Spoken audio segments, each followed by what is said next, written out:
Okay, everybody, we are back for Season 29 of Alliance War. Man, that break felt pretty short, only 2 weeks, but I guess that is the standard break, and can't complain because hopefully there's not too much rust on my gameplay as we start up this new season. We're going up against PBT, who is a very, very good alliance, always in Masters, as far as I remember, and I'm starting on Path 5. Now, this first fight, Hitmonkey was always popular in Section 1 of Path 5, but there is a new node on it, which means that he will go stun immune at times after you knock him down, so that kind of makes it harder for the usual suspects like AA or APOC. Now, I do make some pretty bad mistakes in this fight, but fortunately I went for the invulnerability instead of for the advanced power. My goal is to just kind of bait one of his special ones just so that he doesn't have a lot of power, and then I want to get to my special 2 and throw a heavy attack and then maybe get a fury. And then, allow my protection to be down, and then I can start throwing special 2s. But right there, his special 1 has vigilance associated with it, which means that I can't miss, and I just sort of messed up my timing. I threw that special 2 kind of into the air, which also wasn't really recommended, but fortunately a good amount of it did connect. And now the fight's a little bit more under control. I'm doing the same thing that I did before. He's being a little more passive than I would have liked. I somehow messed up that special 2, and not all of them were guaranteed crits, so that it was a user error there. Now I'm really hoping that he just throws this thing so I can kill him, but he is being very weird for Hitmonkey. I'm used to Hitmonkey being very, very aggressive. We're going to do this cycle one more time, and finally it goes as planned. It went as it went in the duels where he ran into me, I hit him once, and I threw a special 2. So yeah, I was a little scared because I kind of went into this fight a little cocky. I had done my duels, I knew what was up, but fortunately his special 1 only has 3 hits, and I had 3 invulnerable hits, so Ghost basically finishes with 100% health, even though that was far from my best fight. So next up we have Nova. He's somewhat popular on Path 5.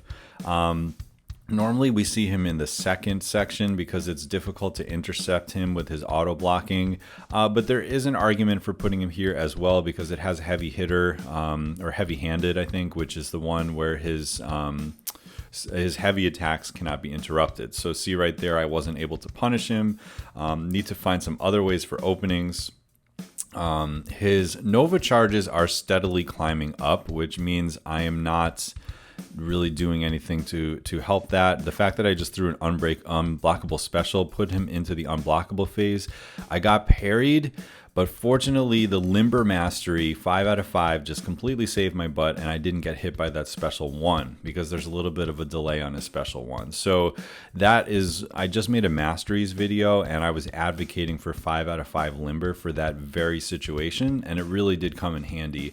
I was aware that he was unblockable and I was trying to avoid him hitting my block, but what ended up happening by accident was I dashed in to intercept him, and his auto block when he's over 75 is going to cause a parry mastery basically. So at this point the fight's a little bit more under control. I'm doing plenty of damage.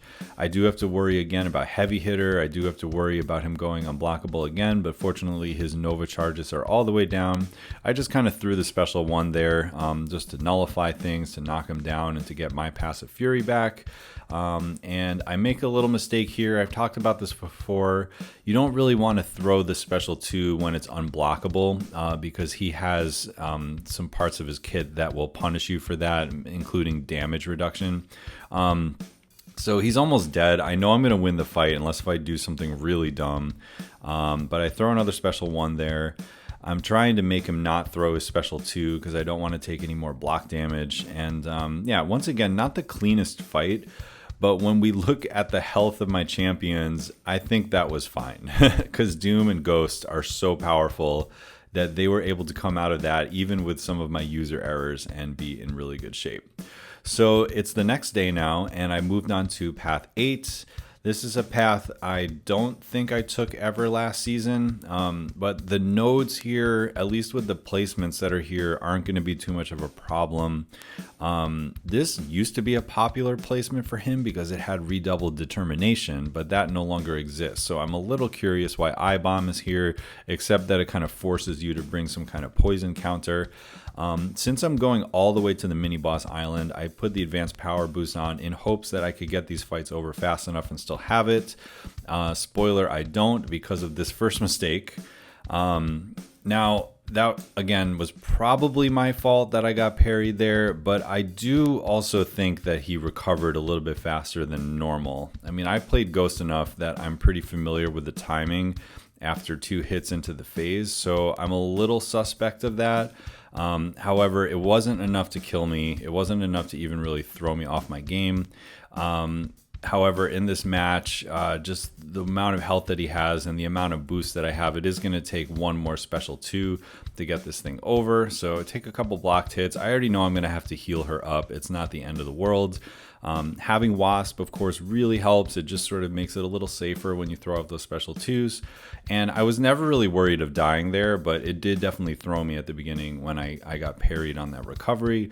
And if anyone else has experienced that, please let me know. I had one other player, his name is Gravy Smash, who told me that he had the same experience in this Alliance War with the champion countering with a parry.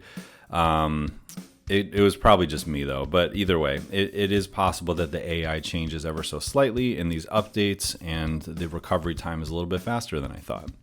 So now we have Venom, and you know, this could be tricky because he's always going to have buffs, which means the rich get richer is going to keep pushing him.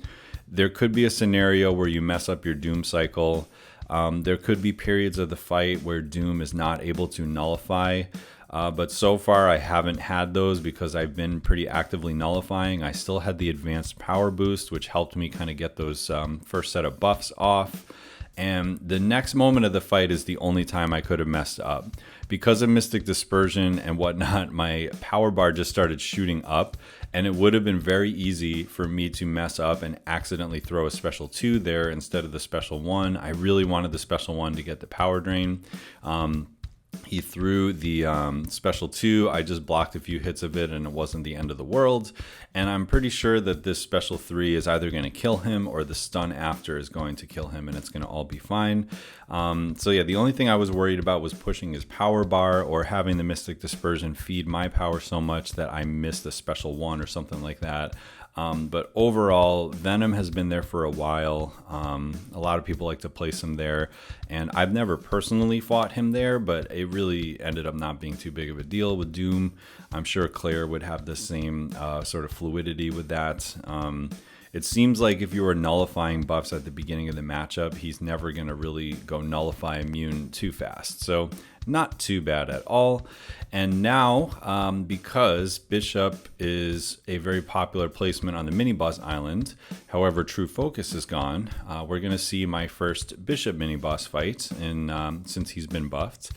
And he's on Hurt Locker and Enhanced Special 1, which means, you know, Ghost could probably kill him in just back-to-back special 2s. I'm only running the small boosts though, the 8% and the 150% of the dark blue boosts, because my game plan, having never done this fight, I didn't want to just rely on nuking him.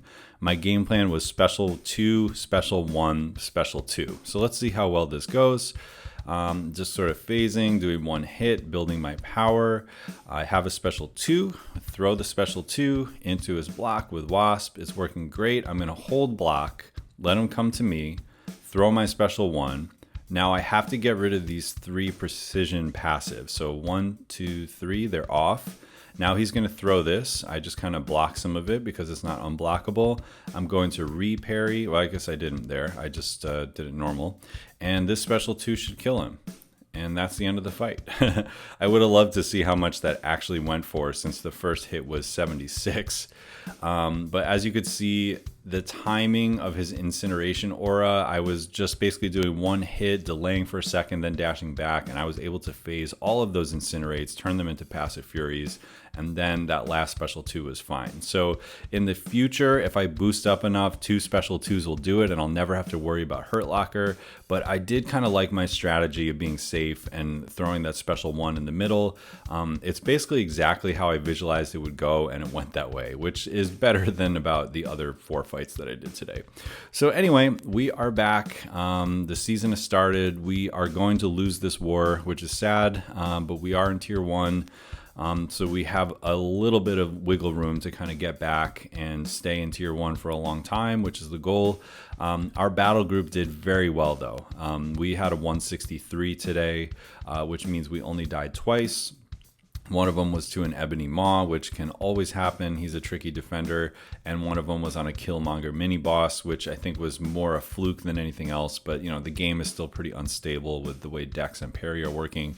And that stuff can happen. For our first war out of the gate, it definitely could have gone worse. And I'm pretty happy with it. I'm pretty happy with how it went because it really was a good showcase. We have a couple new guys in the BG who aren't really new. They're friends of friends, or some of them have played with us before, and they did great, had a deathless first war. So I think we're going to kind of pick up right where we left off and have another great season, and I'll keep the videos coming. So thanks for stopping by, guys. I hope you have a great day, and I will catch you in the next one.